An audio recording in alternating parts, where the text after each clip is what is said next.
Hi, I'm Victor Vogel. Today I'm talking to the everyday working person out there. There's a lot of confusion in terms of leadership, what's going on, and what's happening in the world, and all that kind of thing. I want to try to clarify a couple of things. So, I got to thinking about this. I'm going to turn 79 in July. And that means I've lived through over 7 decades of activity. I probably remember 6 decades of all that I've experienced, if you think about it in reality. If you think about I was engaged in either leadership or business, okay?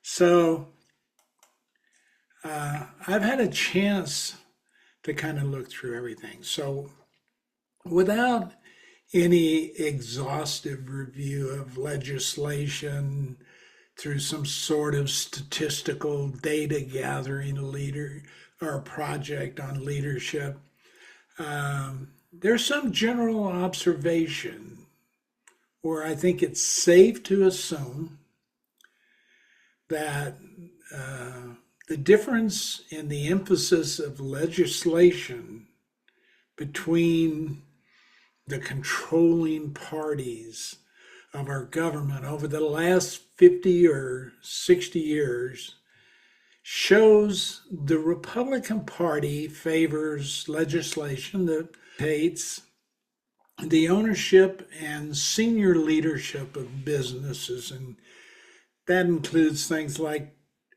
tax cuts favoring the wealthy, deregulation of businesses, including regulations of employee protection and rights in the workplace in favor of growing the wealth of owners. Includes things like voting against minimum wage and union representation and things like at-will laws or at-will employment laws. Now, this legislation favors the owners and seniors' flexibility to control the organization, and it's unbalancing the power and favor of those owners and senior leadership in the organization, say, versus balanced with the employee workforce. So the argument here is that this legislation actually would allow companies to grow wealthier, leading to more job opportunities and higher wages and a better standard of living for everyone.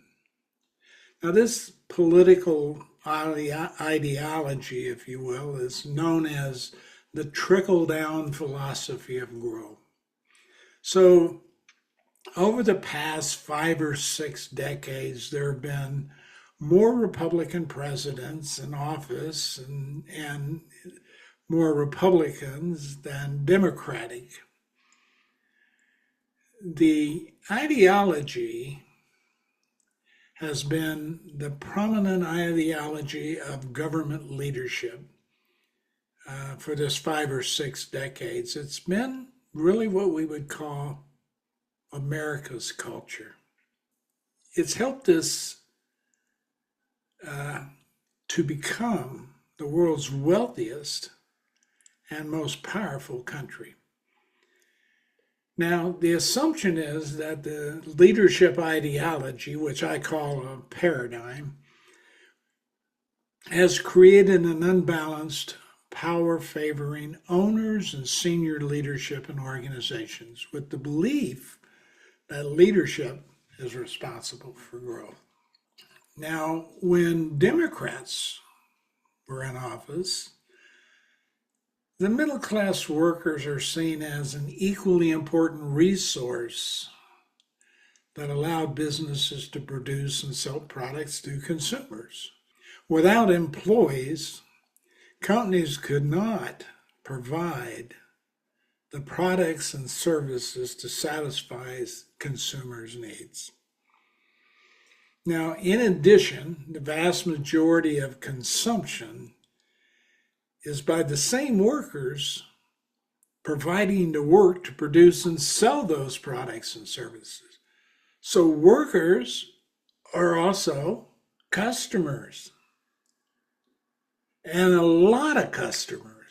Now, if you happen to be building weapons for war, for the military to use, maybe the employees working in those environments are not the predominant customers. But if you're talking about food, if you're talking about toys, if you're talking about toilet paper or cleaner, or if you're talking about entertainment, or if you're talking about just about anything else, the employees really are consumers. They're major consumers for that matter. So if governments are customers in a democracy, in other words, we're selling to governments like the United States, those actual customers supply the funds that allow governments purchase those products through the taxes they pay as employees. So this is kind of a circular process. That's really encompasses a lot of uniquely separate and different points that are important for people to understand. Companies come up with an idea. Somebody comes up with an idea to sell widgets to the world, because people are demanding this. They want this. And there's somebody recognizes this desire, need, and they go out and they start producing. They get the money, they get all the investors, and they start to produce this product or service. And the thing is, if they were producing one or two things, maybe they could do that on their own. But when it starts increasing, then they have to have somebody else, and that's where employees come in. They hire people to do this. So those people then earn taxes, so the government can, if it happens to be the government purchasing, the government can then use those taxes to purchase the thing that actually benefit those employees. So you see how it always keeps coming back to the people in this country, what they want, and then how that gets provided to them. Whether it's a private industry or whether it's a nonprofit, whatever that might be, there is a controlling environment where the people who are owners or representatives tend to produce that stuff. So what we found is when the Democrats over this 6 decades or so are in control of the government, they focus on legislation that balances power through legislation that protects employees within companies and offers a balance of power that leadership and owners of companies would not usually provide employees. So the ideology says that the owners and leaders share responsibility and accountability for delivering goods and services that satisfy their needs, and the kinds of things that protect them are things like wage and hour laws and equal rights and health and safety issues and quality, of products that are delivered to customers and things like that. These are regulations that make sure companies who are producing something that impacts consumers and the people of the country, the United States in this case, are producing those things in a way that are safe and a way, and that employees who are working to produce those things, there's a requirement to have a safe working environment and one that is, uh, allows them to earn a living that's reasonable and within limits, and that's where minimum wage came in. And so you find this to be the case. So the traditional system, the one that we tend to operate mostly under, is the authoritarian paradigm of where the leadership and the ownership of the company have all the control. They make all the decision about what's going on, how it happens, when it happens, how much to do, how much things should cost, how much employees should be paid. All these things are made by that leadership. The government does periodically when, say, the Democrats are in control. They create these regulations that put some restrictions, some guardrails, if you will, around some boundaries, like on a football field, parameters around how leaders and owners can treat employees and what they need to do to watch out for those employees who are producing those products. So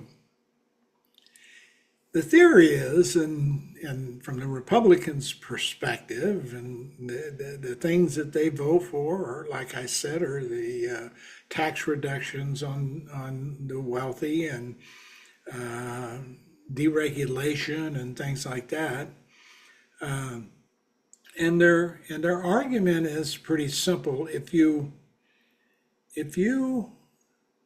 allow companies to operate the way they want to operate, with less regulation, no controls, and being able to maybe reduce employees' wages at one point and increase them another and reduce them again, to control those wages and other things that can help them make more money, that they can then increase the sales, increase the production, those kinds of things. And that then would make them wealthier. And that wealth then would also trickle down to all the other employees, and they would all benefit for it, because we're increasing jobs, we're increasing wages, we're doing all of those things. So what could go wrong with this leadership paradigm? I mean, if you make more money, it trickles down to employees, everybody's better off, the quality of life's better, everything's going great. That's a great philosophy. So what could go wrong with this leadership paradigm? The quality of living's increasing, and the owners are making more money, the employees are making more money, more jobs are created. All of that sounds great. It all trickles down. The problem is that it doesn't all trickle down like they say it should. For example, we can take a kind of look at how this authoritarian Republican controlled, mostly Republican controlled leadership paradigm works, how business works underneath that ideology, so to speak. The paradigm creates an organizational culture focused on producing and meeting ongoing demand, which requires growth. And they ask more and more for those employees, with the idea that employees should be dedicated to increasing the growth so the company can grow. And they offer job security and increased income to make employees' lives easier.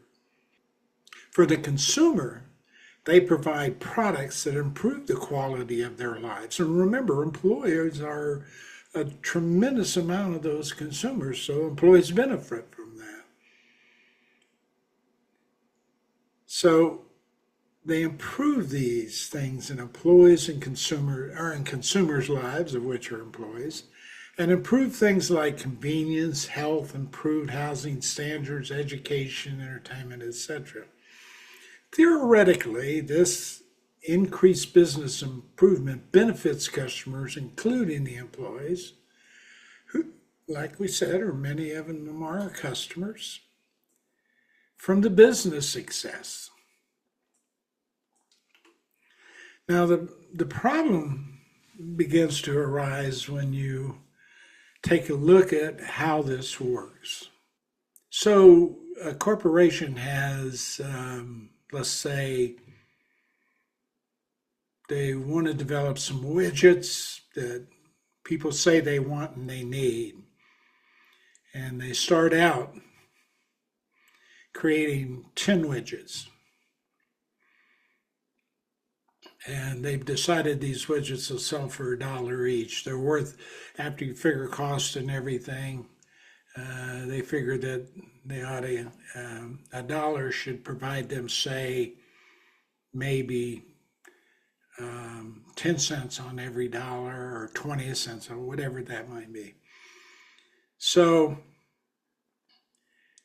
they sell the 10 widgets, and but the consumer goes, wow, these are great widgets, we want more.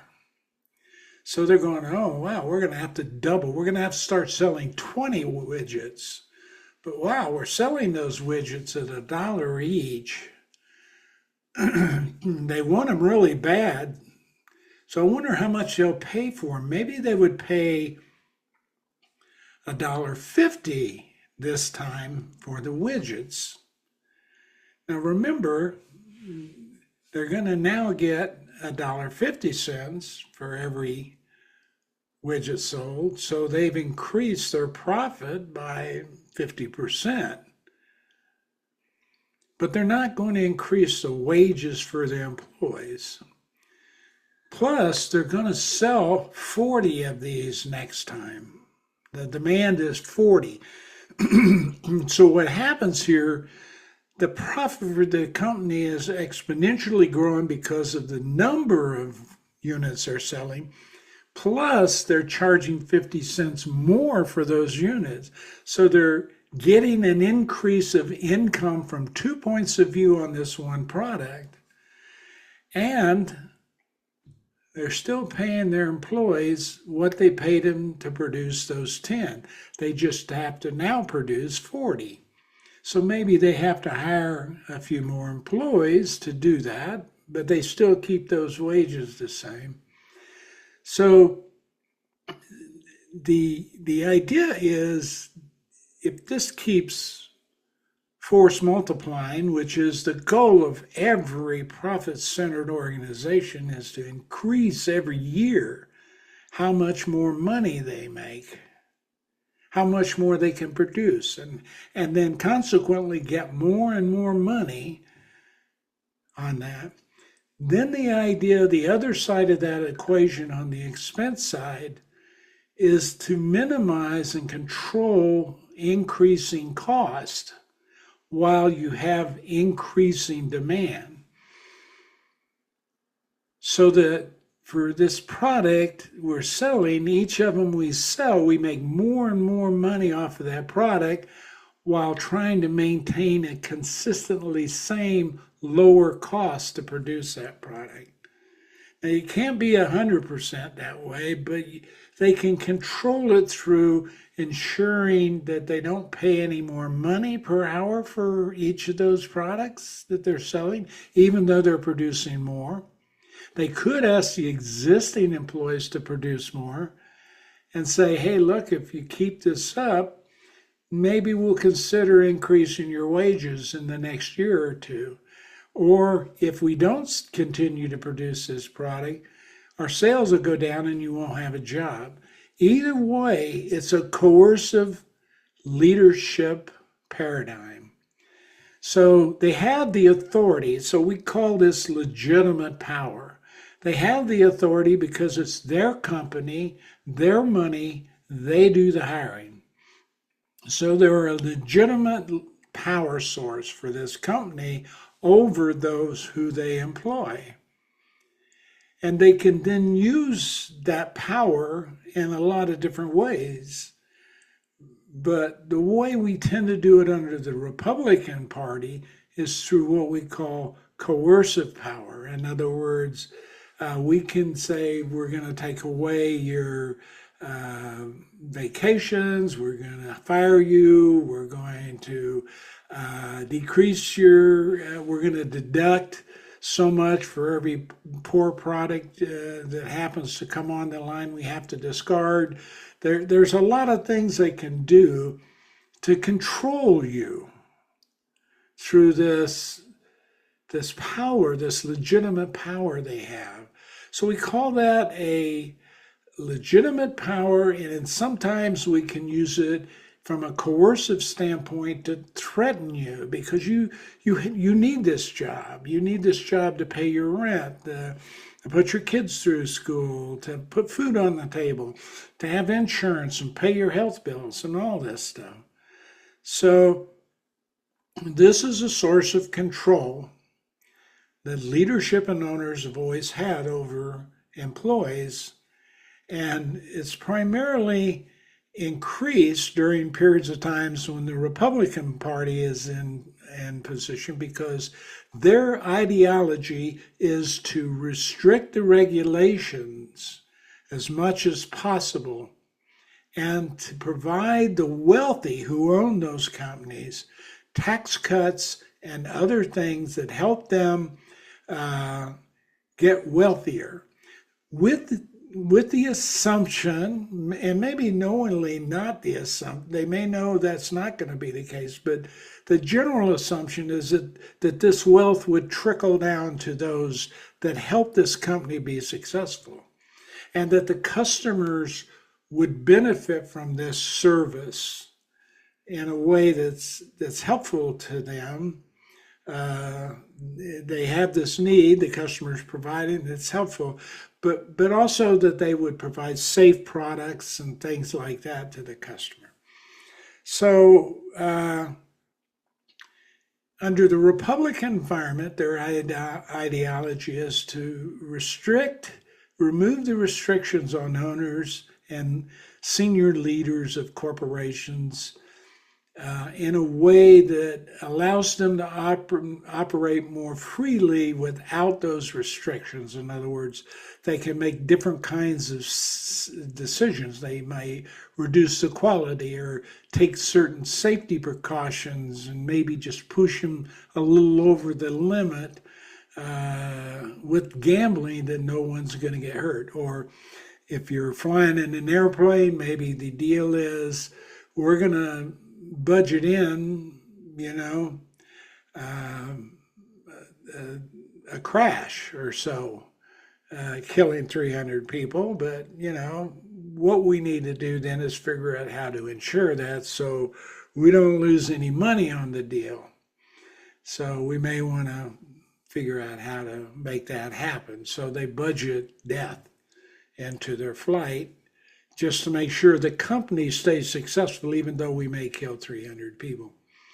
So these are the kinds of things that go on with corporations. Now, it's a necessity when you think about it, because you have to stay in business. But maybe a better solution to that is make sure all the employees take all the extra time and effort they need to stay safe and are motivated to check every piece of metal and equipment they put on that airplane to ensure that it is properly made, properly placed, and is totally safe for those air passengers. This is something Boeing had to deal with when they lost 2 airplanes. I think they were 737s, and they grounded the fleet, and they started ripping all of those airplanes apart to see what the cause was of the crashes. It killed hundreds of people. They had to go back, and then they had to go under federal aviation standards and restrictions that they were being lifted, and most of the time these were being lifted under the Republican Party, and the safety standards were slipping. And if you talk to employees of those companies, they were pushed to the limit. They worked long hours, and instead of hiring more people and taking less profit, they would push employees harder and harder. They would cut corners on safety, gambling. They wouldn't have that crash. And it caught up with them. And this is what's going on in this leadership paradigm I call today's leadership paradigm. And what we have had happen over 6 decades, 60 years that I've been engaged with it and can see what's transpiring is there are two kinds of leadership paradigms.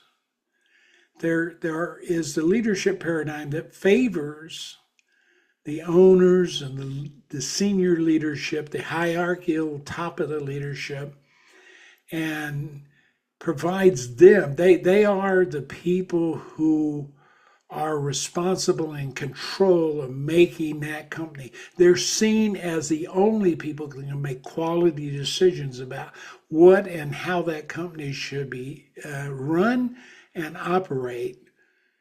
Consequently, they are the ones that are more valuable to this company. The employees are seen as assets to do particular roles and jobs that facilitate the production and service of a product. And to do that in a way that is accomplished with the least amount of cost involved. So, what we have is an unbalanced power in that company in terms of the ability to make decisions about how that ought to run and how it ought to work. And what you found was these senior people were really focused on saving money, improving their wealth, increasing the wealth of the company, and not so much on the safety maybe of the product or the quality of the product they were producing. It would begin to slip. And the more initially when the company was established, it was established around the principle of satisfying a need that people had. And it was exciting and fun to do that. And usually in the beginning, there was a lot of interface between the employees and the owners of that company because it was small. And the owners relied on those employees' information and their knowledge to help them learn how to make this happen. Many times the person who was starting this business may have the money, but they didn't have the expertise. So you would see in a smaller environment where people rely on each other more, they got to know each other, they cared about each other, the rewards were more balanced. Maybe it's not, if you look at 100% of an earning, maybe the owners got 65% of it or 70% of it, and the employees got 30% of whatever increases kept increasing.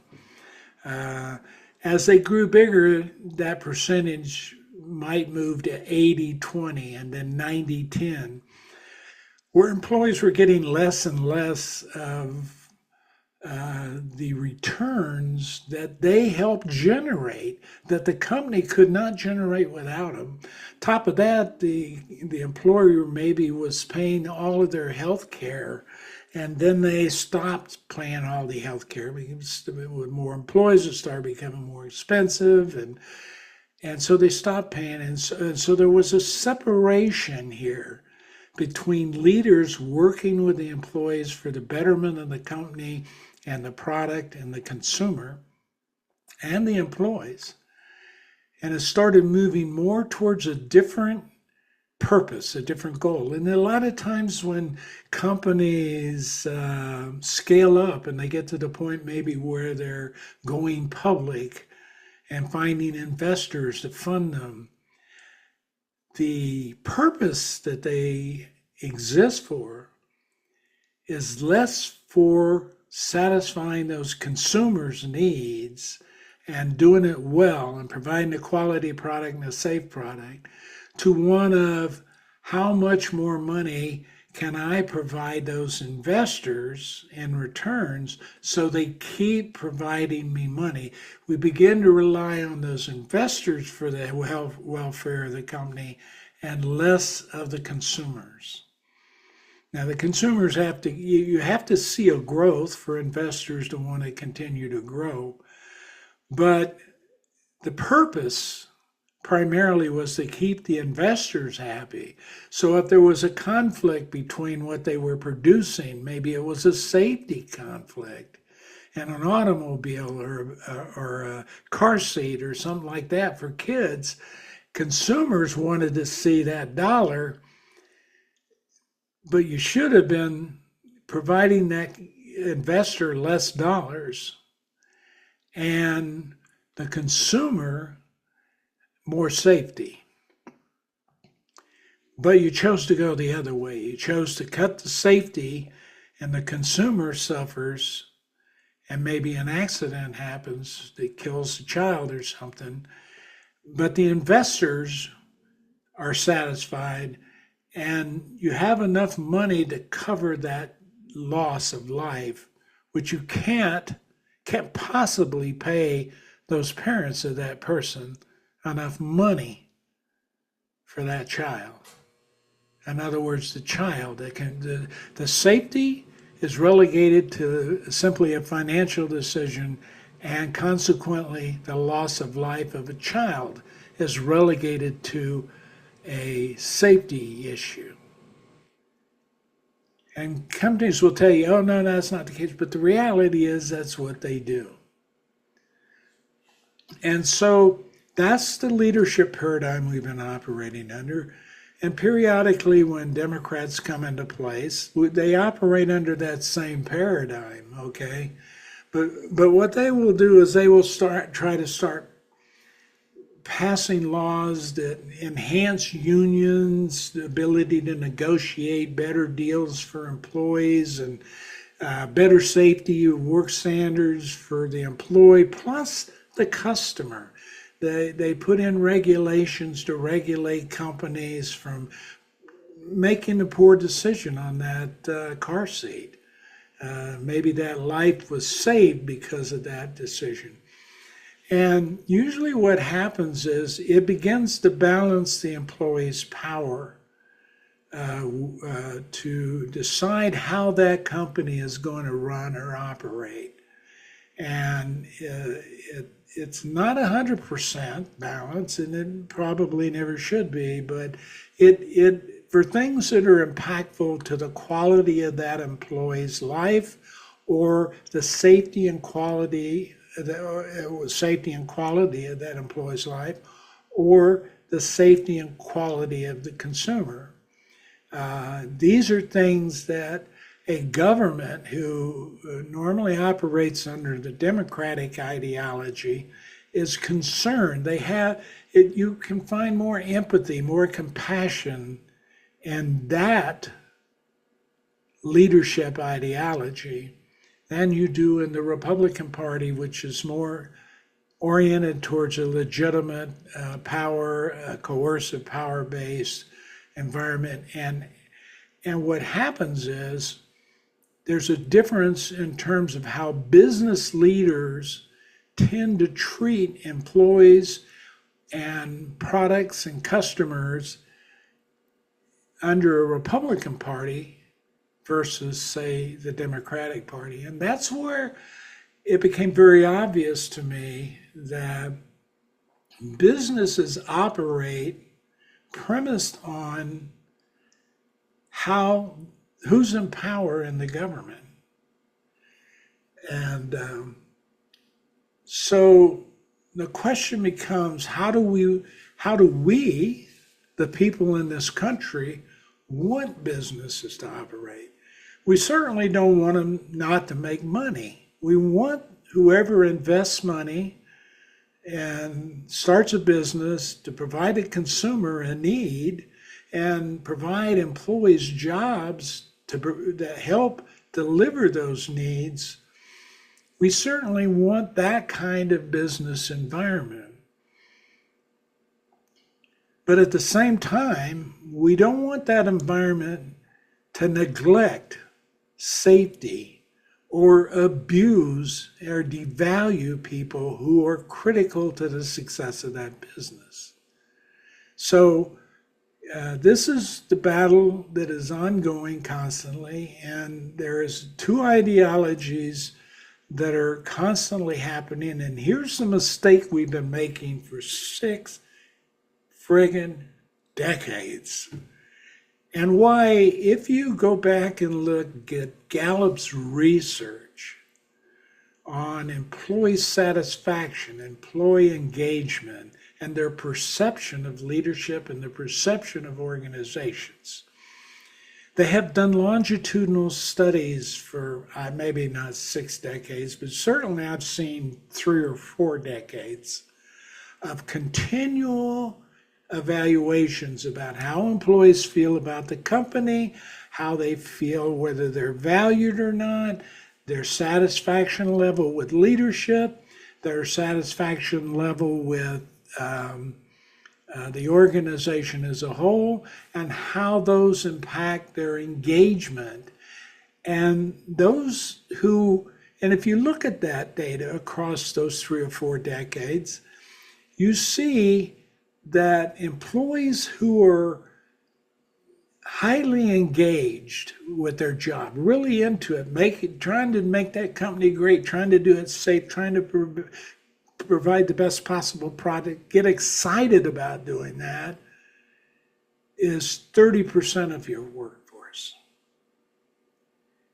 And we see that maybe 35 to 40% of the workforce is looking for a new job while they're not being highly engaged in your existing job.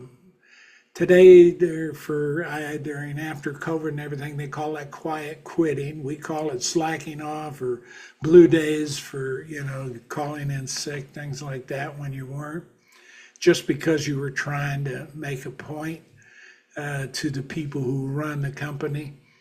And this is why we also saw an uptick in union interest to protect the welfare of the company, okay?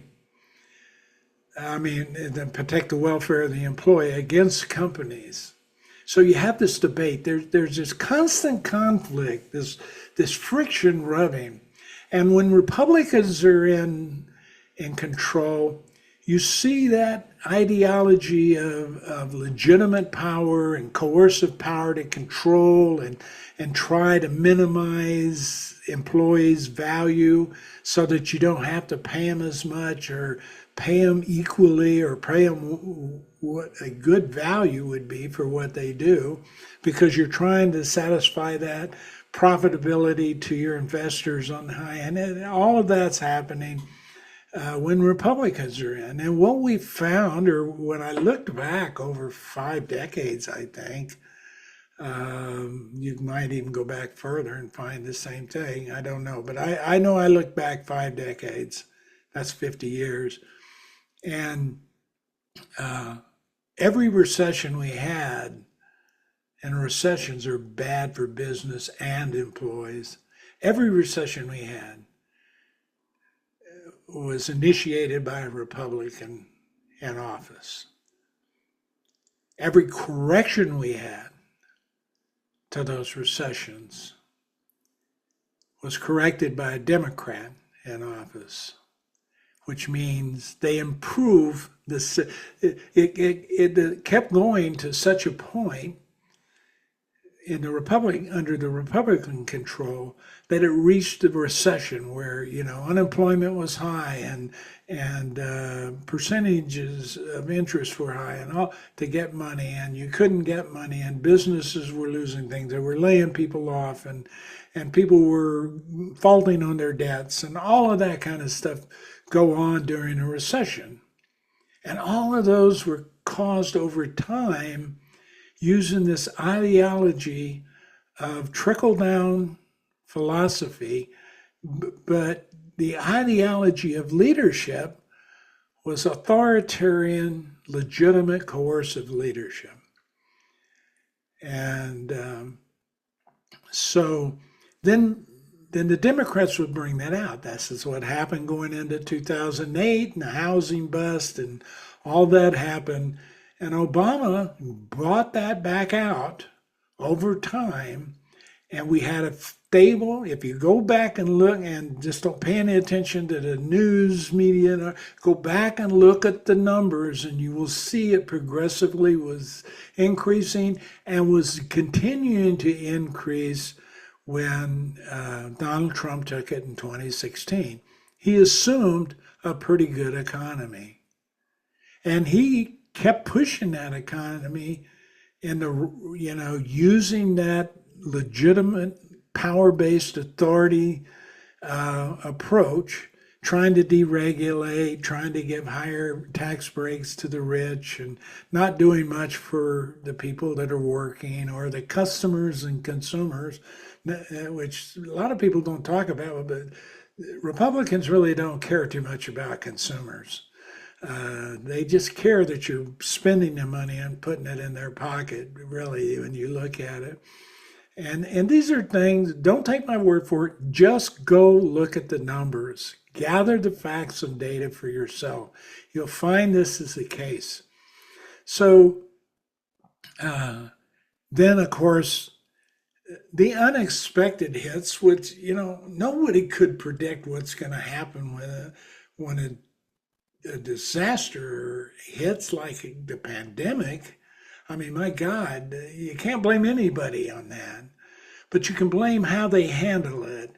And that authoritarian, highly directive, highly coercive leadership style made a lot of mistakes in how to deal with that pandemic. And we came out of those mistakes under Joe Biden. And the pandemic began to wane. And as the pandemic began to slow, the business began to open back up. But we took a different approach to that business. We weren't focusing legislation and what we were doing on the leaders of those few companies that had grown into monoliths like Amazon and Meta and Google and Microsoft and all of these large corporations that were out there. We were beginning to focus on the middle class. And that's where unions started popping up and beginning to negotiate with the auto dealers, automakers. And all of this began to increase the economy. The economy began spending more. In fact, they got so excited about the money that they were receiving. Remember, employees were getting higher wages, and they were going out and spending those higher wages on the products that were being produced by them and the other customers also. So everybody was making a little more. They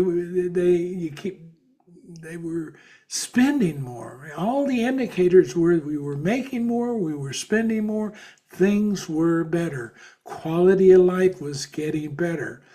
The problem is it happened so fast that inflation hit. And of course, companies were raising, remember I told you, selling those widgets, they were trying to keep the salaries and the costs down from employees, but they were ramping up the prices on everything faster than you could even imagine. And consequently, inflation started happening. And when inflation started happening, it was hard to catch up to try to resolve the issue. And so Biden and the Fed put in plans that began to make it more difficult, for a little more costly, to borrow money and reduce that sense of income. That's where employees got the sense that they weren't doing as well under the Biden as they were under Trump. They were. The idea is that actually they were doing better under Biden coming out of the pandemic, but they were also causing high inflation. And what Biden was doing was controlling that, and that's what they didn't like. They didn't like the idea they couldn't go out and spend more, and then they didn't realize that they were in fact causing the higher prices, because the more they demanded, the more they spent, the higher the companies, instead of raising it 10 cents, they would raise it 50 cents because they could, because customers were buying it. They wouldn't stop buying it. They had been in this pandemic and doing without for 2, 3 years, maybe almost 4. So these were things that played into this process. And now what happens is we came out of that, and in the end, towards the end of 2024, during the election process phases, all the debates that were going on, what you had was people who were believing that Biden created a high inflation for them, and they didn't like that, and they didn't want that back in the office, him back in office. And they were saying this. And what Trump said he was going to do was cut that on day one, man. We were going to cut that inflation in day one. Remember, we were operating where unions were protecting employees. We were putting in a lot of protection for the average citizen who was working for these companies. They were working for all these companies. The companies weren't providing these protections. The government was setting it up. The unions were negotiating it for them, these extra benefits. And yeah, the inflation was beginning to come down. It came down from like 9% to 5%. And going into the December, it was down to almost 2.5 or 2.6%. December 2024. It had dropped that much. It was very close to being normal. Very close to being normal. And we had paid down a lot of debt, and Biden was paying off educational grants for students, basically, who had borrowed money from what you could almost describe as loan sharks. Biden was figuring out how to use some money from government.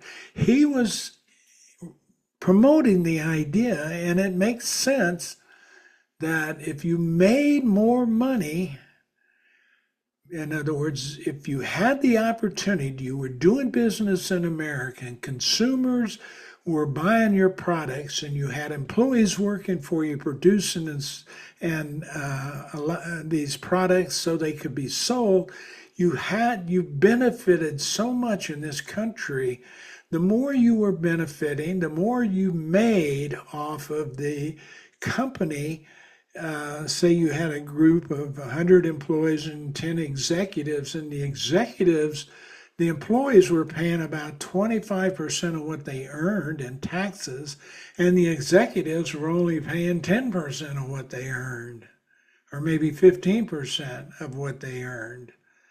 But they were making so much more money, and it wasn't trickling down to the employees. They were taking it and reinvesting it or putting it somewhere else. But they weren't passing that. If they increased their business 300%, they were taking 250% of it, and maybe 50% was trickling down to employees. Maybe not even that. Okay. But on top of that, the government regulation allowed that business to take so many tax deduction and dodges that you had billionaires paying a lot of money in taxes initially, but relatively speaking, from what they made as a percentage of what they made, they paid far less than the average person who was doing all of those jobs out there. And so Biden says, let's level this playing field. If you make all that much more money, you got to pay. Everybody pays the same rate. If everybody paid the same rate, hey, guess what? We could pay off all these student loans. We could create a healthcare program that is Medicare for all, and people could have free healthcare like a lot of other countries do in this society. But that was kind of contrary to, it was like these people felt like they were giving up control. They didn't look at it from the value perspective. They looked at it from the power perspective and the wealth perspective.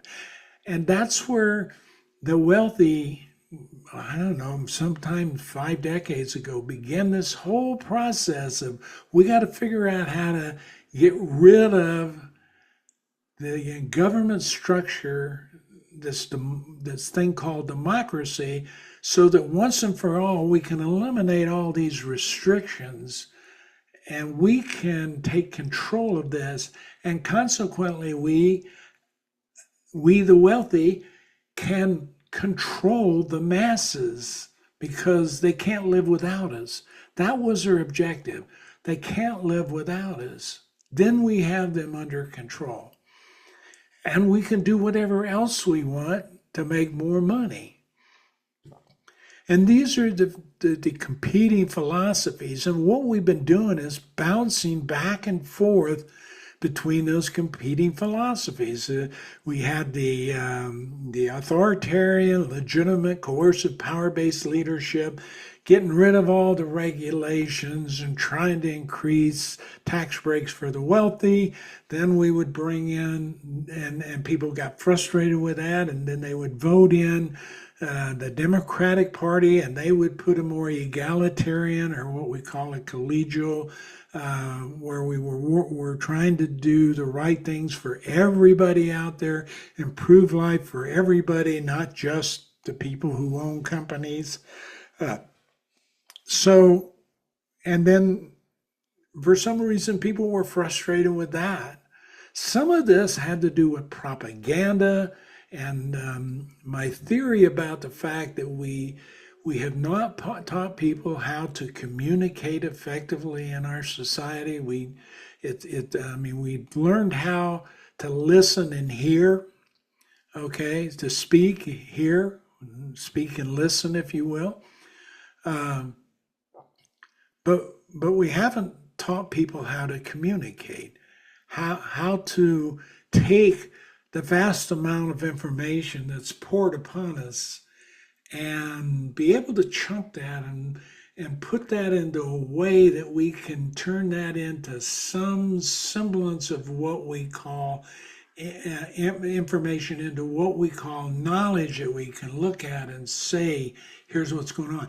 This isn't, in my mind, what happened. People keep saying messaging, but that doesn't mean much to people. Messaging, by the way, if you're an average person out there doing the work, and perhaps you didn't get a college education, but it doesn't matter, because a lot of college educated people don't know how to communicate, because we never taught them. They never had to take those courses in college, and we never teach it. There's no elementary to high school system that is teaching you how to communicate out there today. They teach you language, they teach you sentence structure, but they don't teach you how to communicate. So it's not the problem of people, but the people have that problem. It's not their fault, but they have that problem. And so consequently, they're easy targets to be unduly influenced and swayed by somebody who's charismatic, who they think might have it all together. And consequently, you had a guy like Donald Trump, who has been bankrupt 6 times, who owed more money. If everybody called the debt in at the same time, he would have folded. I mean, all his companies would have dissolved. He couldn't meet his debt obligations. Um, who he literally lied and criminally operated organization to keep money in there, and banks got to the point where they couldn't say no to the loan because they would have lost everything in the beginning. They might lose it now anyway. But here we go. People thought he was rich because he was a TV star. And he had a great TV show, which, by the way, didn't last that long and wasn't that profitable. And in the end, dissolved. But people were looking at him and saying, here's a guy who can take this country and make me wealthier, make me average employee, average consumer, much richer, much better off. Let's try him. They did. He didn't. You were actually better off. If you really look at the data, you're better off than you under Biden. Maybe not like going from, making $35,000 a year to being a millionaire, but a lot of people did that in the social media market under the Biden era. They in social media we increased a lot of millionaires during the Biden period. If you go back and look at it, and actually the genesis of that was probably not Biden or Trump. It was probably just the pandemic and survival instincts. So people had to take risk. So anyway, all of that transpired, and Trump didn't deliver anything he said he was going to deliver, except tax breaks for those rich, and he put the country deeper in debt. And then Biden paid down a lot of that debt. He was doing things like trying to get getting drug prescriptions lowered, and trying to get infrastructure built up, and all of the things that most people deal with day in and day out. I am not quite sure in my own mind where this whole border thing is, because in 79 years, I've never had a problem with an alien taking my job or threatening my life. I mean, and everybody I've ever talked to or known, they haven't either. They use these people to mow their lawns, and it's fine. Everybody is happy with the relationship. I don't see this immigration problem. I think it's something that's been manufactured, and it's manufactured by a group of people who I think, unfortunately, have been unduly influenced because they have not been trained in communication to be able to listen, hear, consolidate information into knowledge, take that knowledge and apply it in an effective way to make a decision that makes sense. And so consequently, people were told, I'm gonna reduce inflation overnight, tomorrow, in one day. I will stop the war in Ukraine in one day. We're going to lower these prices in one day. All of these promises, we heard them before in 2016. They were never delivered in 2016. Or Mexico's going to pay for the wall. The wall's going to be built. Never was. All of these things, trade and all these things, it was going to be a great trade deal. There was a deal, but it wasn't a great trade deal. It didn't do too much different than what we had. We lost standing with all our allies in the eyes of the allies.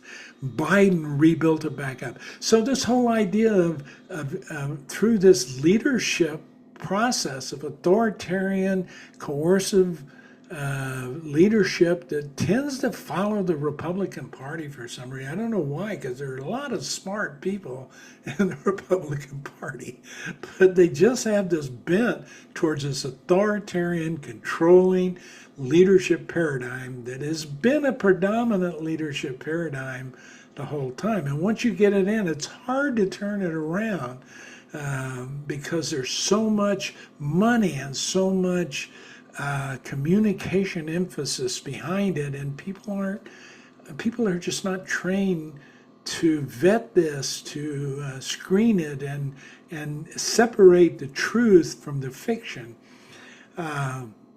So consequently, they were told this: hey, we're going to have all of this stuff, and I promise you, this is going to happen. This is going to happen. January happens. My God, in the first 100 days, we just about destroy democracy. We just about strip all of our government employees out of the positions that are protecting our health, our food supply, our clean water, our education of our children. My God, it's amazing to me.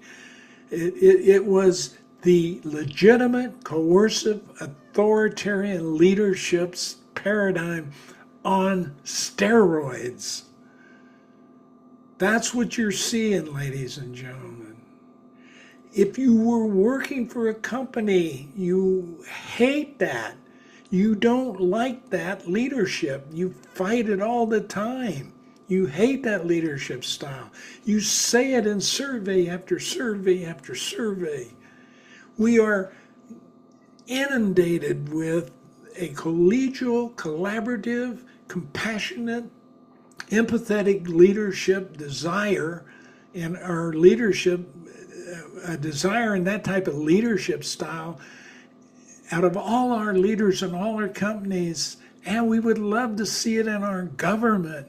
We have the opposite. We have the authoritarian, coercive, threatening leadership style of Donald Trump and the Republican Party on steroids.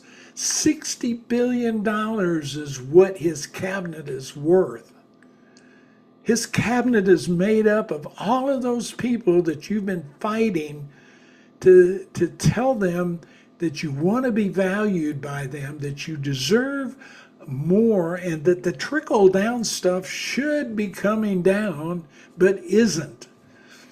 In fact, actually, the trickle-down philosophy happened more under Biden than it did. He doesn't want to call it that, but literally, you got more of everything through Biden than you did through the Republican Party, who designed and created the trickle-down philosophy. But the fact is, their leadership paradigm sucks. It is wrong. It is absolutely wrong. It is wrong for businesses. It is wrong for governments. And we need to change it. So now this all sounds kind of doom and gloom. But the reality is, the good news is, you can awaken to this. This is kind of why I'm trying to explain this in everyday employee perspective, not leadership theory. This is stuff that impacts you every day when you go to work. When you go to work, you want a leader. You don't want to be the leader. You want to be the employee right now. Or you wouldn't, and maybe you do down the road, but there are a lot of people who don't. They want to just go in there and do their job and improve the quality of their life and take care of their family and go out and enjoy their friends. Maybe throw a block party or something. We don't do that much anymore. But that's the desire. Every time I ran, I must have ran hundreds of, maybe thousands of leadership surveys over tens of thousands of employees. It's always the leadership style that the employees want is that collegial, empathetic, compassionate, likable leader that you want to follow. You want to tell that leader, I want to help you be successful, and I know you're going to help me. You care enough about me. You have enough empathy, enough compassion. You understand me well enough that you can help me and my improvement and my quality of life and my standards of living. I want to follow you. I want to do what you're asking me to do. I yearn to do that for you, leader. That's what you're looking for. You tell me that all the time. Well, not so much now because I'm out of the business, but that was what you told me for years and years and years as employees. And there were those times where I could help that happen. A leader at a time. That's not enough. It's not enough. It's now time to mass educate the public, mass educate the employees about what you can do to change this. Because your potential in the United States under democracy, if we can keep it, if we can't keep it, all bets are off. But if we can keep it, and we still can, you have the capacity to create that compassionate, empathetic, likable leader that you want to and desire to follow and improve the quality of your life, the standard of living for you and your family and your neighbors that you care about. To maybe even start caring about neighbors again. Where we're not talking to you through this TV, where I'm sitting in front of you at McDonald's or a major meeting hall and face to face with you. That's what we're missing. That's what I mean by communication. I mean interpersonal communication. We need to train more people about interpersonal communication. What happens when two people are talking to each other? What's going on in that?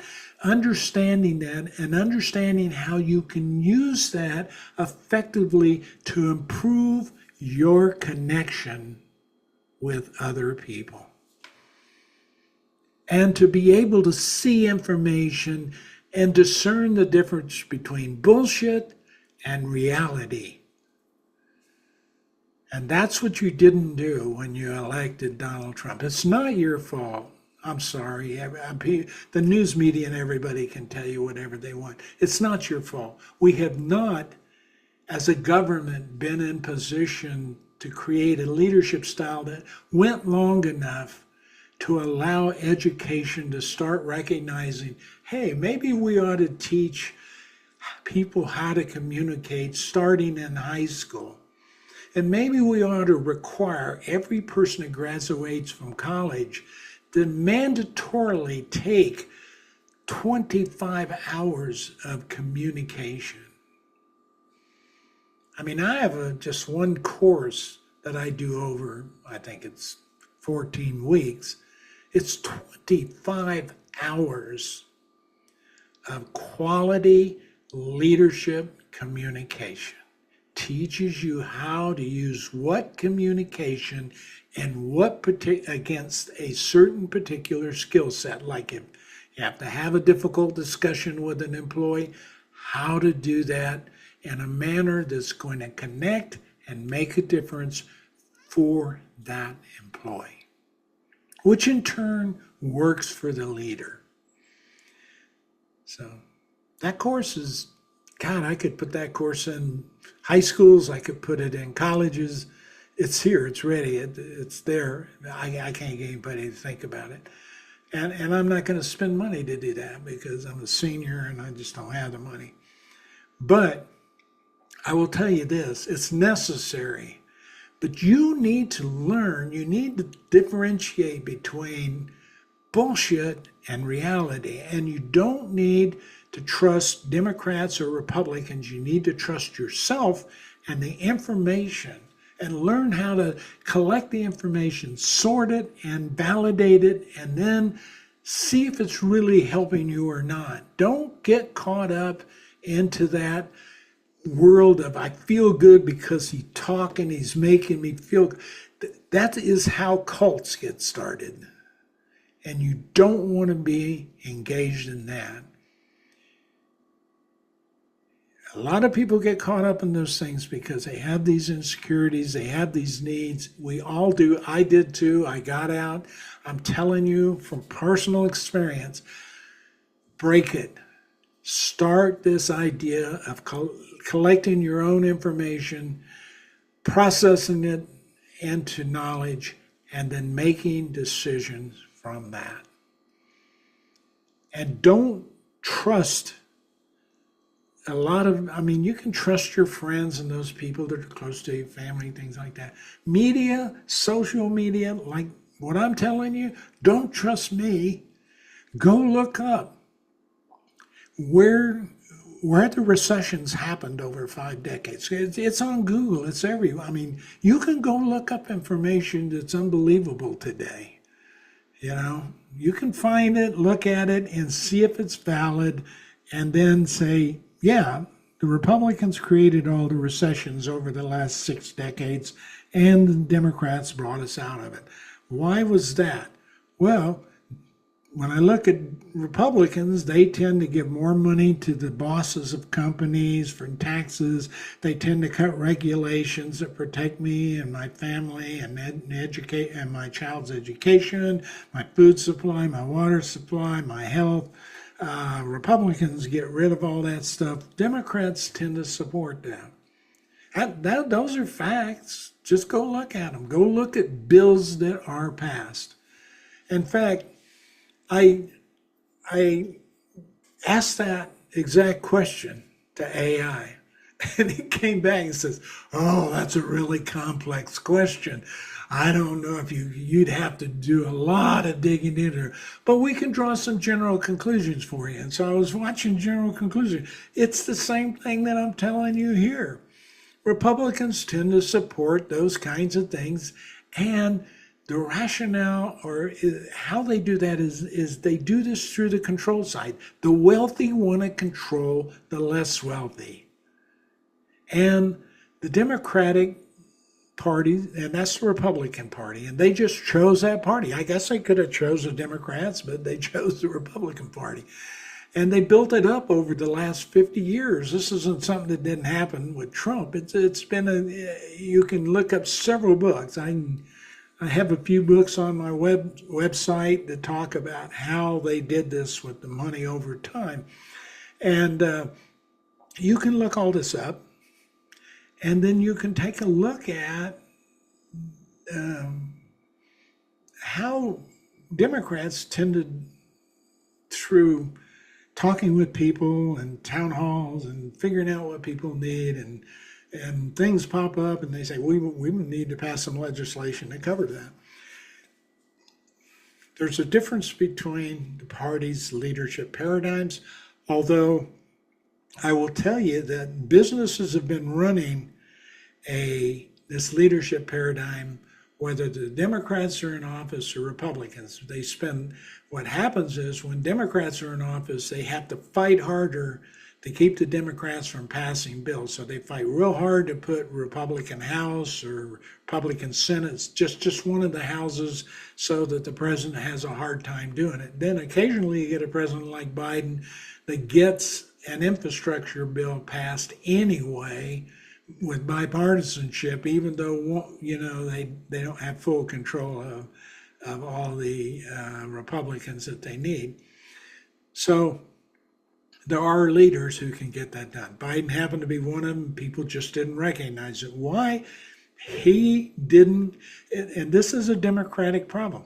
They didn't communicate it to you, the average person. They didn't come out enough and sit down with you over coffee and say, let's help you work through this. I don't want you to take my word for it. Let's talk through it. Because senators and Congress people just somehow don't think that's part of their responsibility, which I find interesting, because if they get put into office, guess what? You can't recall them. You have to impeach them. It's far harder to get 2/3 of the Congress to convict somebody to throw them out. But you elected them. But now, if you elect your governor, you can impeach them. I mean, you can recall them. You can recall a senator in a state. But if you elect a federal congressman or senator, you can't recall them. So that's probably one of those things that when you're talking to somebody who you want to put in the Congress like that, I want you to write a bill that allows me to recall you if you don't do what I ask you to do. That's why people are so pissed off in these town halls. They can't do anything. It's because you put the wrong people in place to start with, and you weren't engaged enough to know what you needed to tell them to do. Now you're learning more. We're learning more on this. People are waking up. I just wish they knew how to communicate more effectively. That's something we can do down the road, I hope. I'm praying that we have some people that do that. But the idea is this. You need to sit down. I mean, here's my town hall. My town hall is we have 100 people come in that are elected by the vast majority of people that come into a town hall. We put 10 people, and we make them heterogeneous, Republicans, Democrats, and Independents, 10 people per table, round tables. Nobody walks into a state or a theater style thing. Round tables. 10 people go to each table. You have an expert like myself come in and we begin to ask questions. I want you to list, brainstorm the things that you think are critical that need to be resolved. Critical means they're important to you. If they don't get done, it's disaster. Brainstorm everything you can, and I want you to come up with the 5 most critical points, and each table presents. And where they're the same, we can eliminate, and we come down to a list of the most critical things. Now, the next thing then is to draw some lines on that and say, what's the likelihood that's going to happen? If it does happen, how critical is it? Is it terribly critical or not critical at all? It won't hurt me. If it happens, it'll destroy me. Those extremes, you get to rate those anonymously on your computer. And then we present the results to the community. We pull all those things together.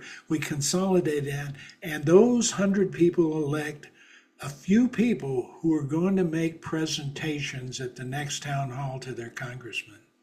So when the congressman comes in with a list, the first thing they say is, hold on, we have our list.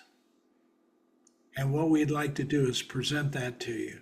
And what you're presenting are consolidated, collaborated, consistent, factual data about the issues that you want this congressman to address, and not only the issues, but exactly how you want them to write the bills to address them. So we would have in maybe that town hall session myself, which is really simply a facilitator of the process. You would have a legislative expert, someone who understands, maybe a lawyer in that area, and somebody who understands legislation. That could be your state legislator, okay? And then those people could help you create the document of presentation to your representative about how you want something written so that it facilitates the needs of that particular district. Now think about if everybody did that across the country. Oh my God. How much information we would be telling Congress what we would like to have happen. That, ladies and gentlemen, is democracy. That's democracy. You are now in control of your Congress people. First thing I would probably say is you can't accept, this is the only amount of money you can accept from any one entity, period, or there's an individual, a pack, or whatever you want to call it. You cannot give more than, $200 or whatever it is. Okay? So that's the first thing. The second thing I would demand if I were in that town hall is that you present a bill and pass it through Congress and get it signed by the president. It says, if I and my district feel you, my representative, are not delivering what we sent you there to do, we can demand a recall vote. We can demand a recall on you and have a vote on a new person to put in that Congress, just like that. Just like that. And then I would start consistent town halls, maybe quarterly town halls, and demand that the representative come to that town hall. Follow the same process. Get together first, analyze what's been done, then put together a plan to talk to the representative, and then have them come in and have that representative respond to your question. There's a town hall, ladies and gentlemen. You can get a product out of that. Okay, I think I've talked enough here, but I wanted you to try to understand we've been fighting this battle for 6 decades of authoritarian leadership and then a more, I don't want to say democratic leadership, I want to say an egalitarian or collegial thing, that's something that cares more about everybody and not just a few at the top, okay? That's an egalitarian leadership style. And it focuses on getting people excited about their leadership, but it requires what I call as a Renaissance leader. I'll put all that information, I'm not going to cover that now. I'll put where you can get my book to read about that, and I will put numbers if you ever want to just sit down and chat about this. We can, here, I think I shake a little bit because I'm a senior citizen here. So I have my coffee here, and this is what I do. When people want to chat, it's free. Call me up. We can chat. We'll have coffee, and maybe I can get somebody excited about doing something. So all of that information will be in the description of this, along with the breakdown of the chapters that you can read. I'm saying, somebody sees this, I can go to a particular chapter and look at it.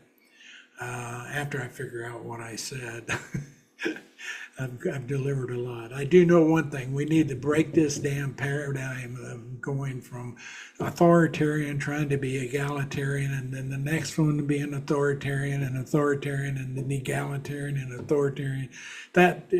We need a consistent leadership style through both parties that will make us a more effective country and much more desirable place to live.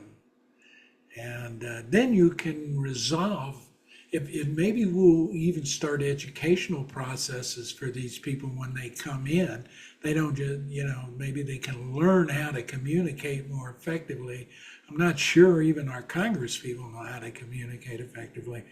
No, but the idea would be we can educate people to begin to solve problems.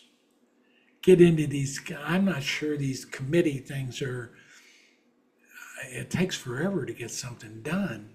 So there is a better way. I mean, there are people, anybody who's challenging that we need to figure out how to do this smarter, that's okay, I'm for them doing that.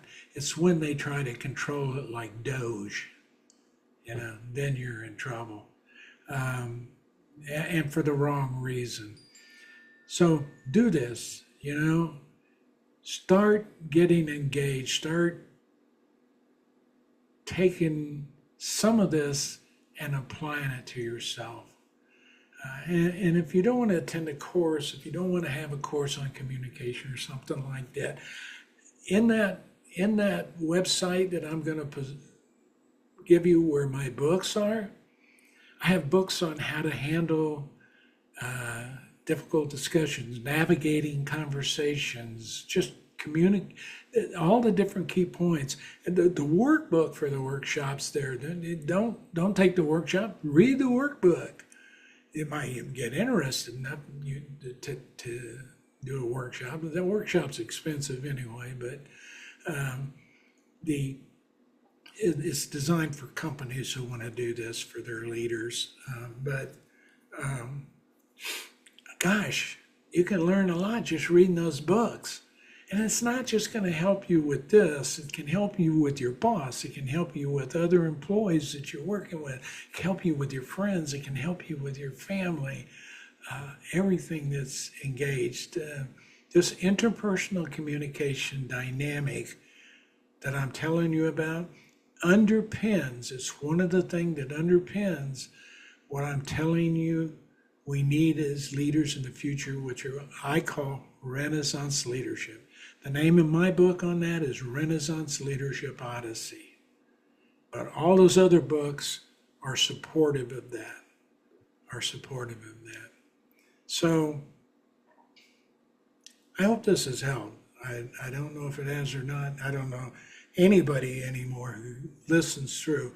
But I actually do. I listen to some podcasts that are an hour and a half, 2 hours long. And actually I listen to them 3 or 4 or 5 times. Because every time I listen to them again, and instead of first time I just listened through, then after that I start picking chapters. If they have them, I pick out chapters that I want to go to, I want to listen to. And sometimes I'll listen that if chapters are 15, 20 minutes long, sometimes I'll listen to them 2 or 3 times to really get out the key point. And you get so much more out of those things when you do that. That's called chunking information. It's a communication trick. When you have a lot of information, chunk it down into manageable terms. And then make sure that you process it. You get the information and you understand it, then chunk it into knowledge, pieces of knowledge that make sense, that you can relate it to something so that you will remember. This helps your neurons. It's a neuroscience thing, helps your neurons develop the knowledge, consistency of the knowledge you're going to use. So much. I wish I had more time I was beginning my career and I had this so that I could push it forward. If anybody wants to buy this or whatever it takes to get it out there and get it going, let's do it, because it'll make all the difference in the world to society in general when you can communicate more effectively. And you can find my YouTube channel. I have a YouTube channel that processes a lot of this information. I don't have any paywalls or anything, subscribers on the YouTube channel or anything like that. It's just pure out information from my 50 years of being in leadership and a consultant in leadership and communication and leadership in general. 50 years of that, and knowledge that I've gained the last 7 years researching what's wrong with leadership. Now I know, I see it. We are tied to government. We are just tied to government, and that government's been bouncing and back and forth. It's like a basketball court. Once you make a basketball, it gets thrown into the next court, and then you go back to the other side of the court. You go back and forth, back and forth, back and forth. And then the person scores the most points wins. I don't know, which is a bad way to do leadership. It's a good way to do basketball. Okay, I hope you'll take an interest in this. But anyway, I'm gonna let this go. I hope you will take a strong interest, because it's absolutely vital to all of us that you help all of us get more effective. Have a good evening. Have a good life.